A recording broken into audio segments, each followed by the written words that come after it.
Hello and welcome back to my channel.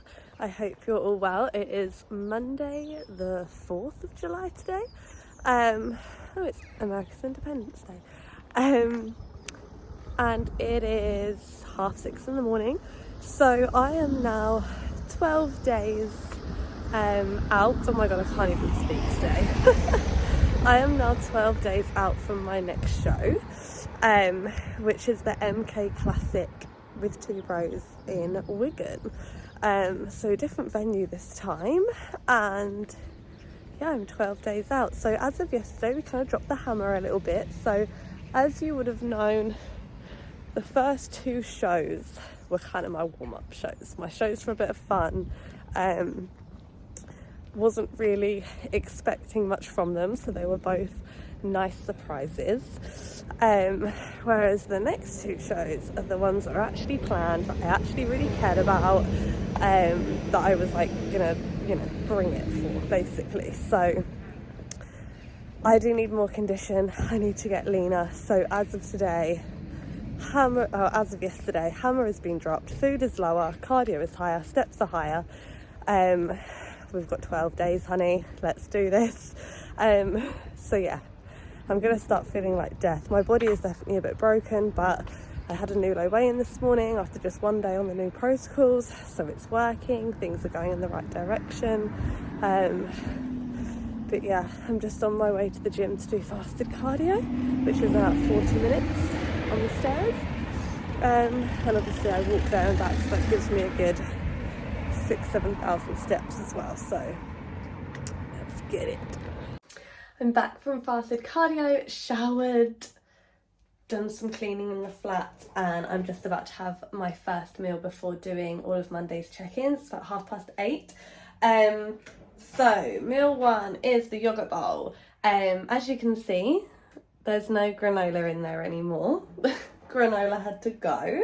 I can't get away with it much longer, unfortunately. So granola is out, which is sad, but I've got the white chocolate raspberry skinny food syrup on that, which I really like, and then I've got a couple of squares of the mint dark chocolate, so it doesn't affect the volume of the meal that much. So this is a difficult part of prep where, for example, you want to have foods that are high in volume. When you make changes to food, you want to make changes to the foods that aren't necessarily going to affect volume. So for example, if you were mixing Nutella in your oats, that doesn't change the volume. So you might take out the Nutella, it still feels like the same size portion.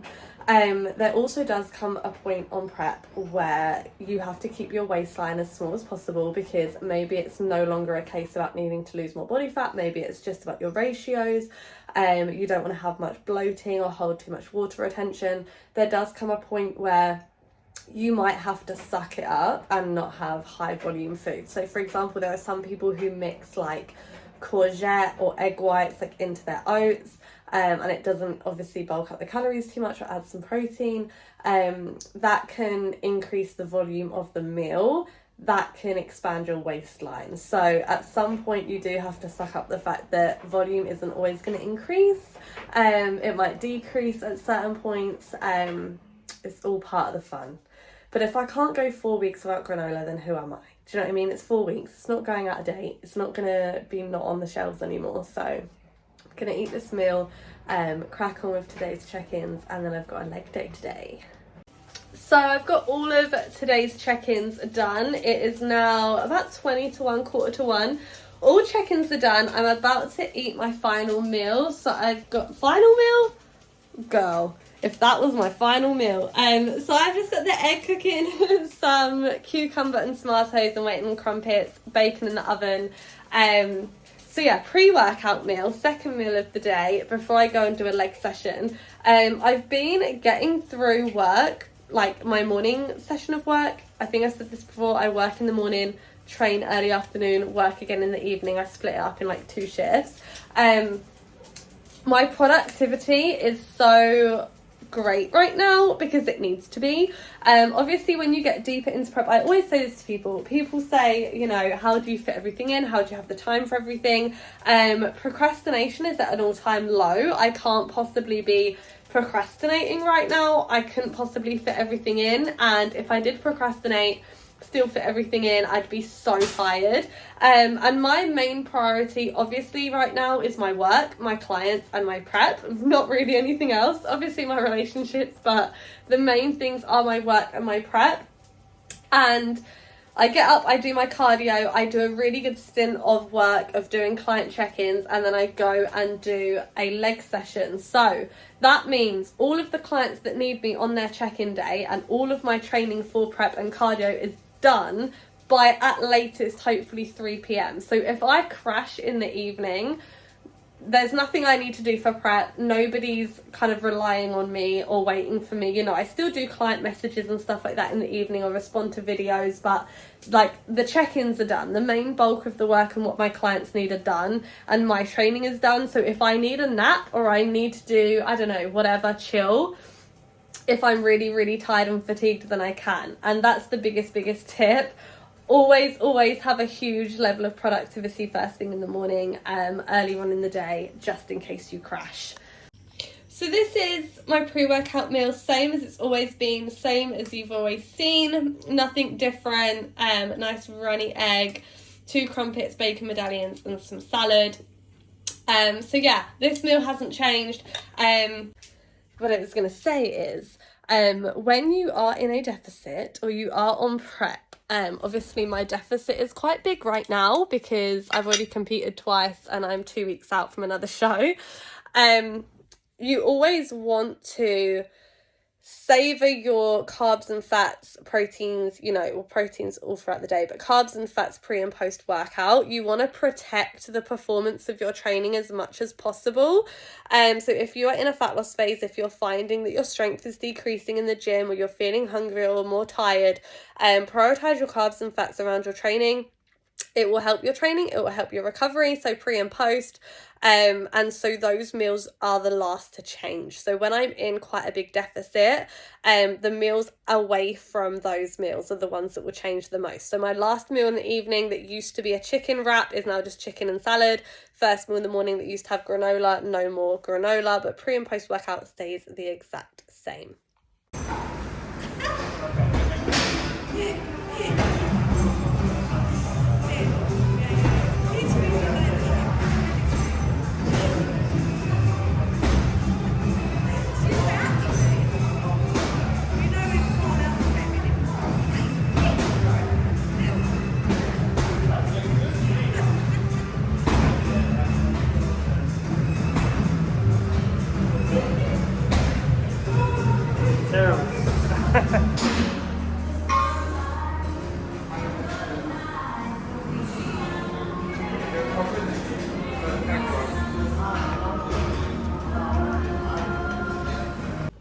So I just got home from the gym not long ago and just replied to some client messages. I did obviously get a couple of clips of training. So where I'd been ill, I'm just making some oats, by the way, if I'm looking down and staring. So where I'd been ill, I hadn't really done a proper leg day last week. Also, I was in back-to-back peak weeks, and you obviously don't train legs too hard that close to show.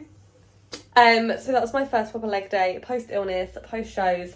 I swapped a couple of things out. So I usually do hack squat into regular barbell RDLs. You obviously saw that I did SSB squats with SSB good mornings. So basically using the SSB bar, what it does is it means you don't have to hold the tightness in your upper back. So when you're doing RDLs normally and you're pulling back all in here, you don't have to do that because you're just holding the bar there. I usually get a lot of pain like in my upper traps, around my neck, especially when training very heavy with RDLs. And so taking that strain out just benefits my upper body days. It benefits my posing, my recovery right now, because I'm so low on the calories and low on body fat, that it just helps recovery. Hack squat I've taken out because now I've seen my physique on stage a couple of times. I need a little bit more glute and hamstring, so I wanted something that was a bit more hip hingey than just a hack squat where it takes the hip hinge out completely. So yeah, slightly lighter weights as well just to aid recovery. I can't lift hard and heavy right now, not post illness, not when I'm still quite vulnerable. So that was my leg day. I then followed it up with 20 minutes steady state on the cross trainer. So I am at an hour cardio a day right now, 6 days a week. So 40 minutes in the morning fasted, 20 minutes post workout. It's a lot. I've still got to now go out and do another 4,000 steps before I can call it a day. So it is a lot right now, but it's necessary. I feel like prep has been pretty smooth and easy up until this point. You've seen kind of the good fun side of it. You're now going to start to see the hard part, the part that people don't want to tell you about, the part that people censor, the part where I guess we're quote unquote getting into like the unhealthy kind of territory. But it's totally necessary. You guys know I'm done in the next 3.5 weeks anyway. It's a short-term thing. But that's what's happening right now. So I'm going to eat my oats, chill for a minute, and go out and finish those steps. So the realities of prep. I don't know I can't speak. If any of you are OGs that started watching my vlogs at the start of prep, then congrats firstly for getting this far. But secondly, you will also remember when I did a Q&A and I got asked, how do you cope with the mental side of things? How do you cope with the hard days? And I kind of said, it's not that bad. If it was that bad, I wouldn't do it. I'm also not going to be one of these people that talks about being in the trenches and like going to war, because let's be honest, it's nothing compared to doing those things. And this is completely my choice. I get to do this, this is a privilege. But I also did say, I'm not going to say things are great when they're not. And I'm not going to sugarcoat anything. I'm not going to censor anything. And the reality is it's 4:30 in the afternoon and I'm about to have a nap. And I'm about to have a nap because I'm broken, to be honest with you.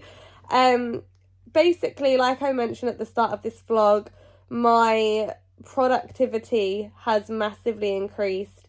And my procrastination has had to massively decrease. And everything in my day is like block booked. So I don't really have time to just sit and watch TV, because if I do that, I'm not going to get all my work done. I'm not going to get my cardio in, my steps in, stuff like that. So everything is scheduled in, and believe it or not, this nap this afternoon is scheduled in. And my day pretty much looks like getting up at 6 a.m, walking to the gym, fasted cardio, ab work, walking home, shower, eat, client check-ins, go to the gym, train, post-workout cardio, eat, come home, finish off some more client work, have a nap, get up, do some more client work, eat, go to bed. That's literally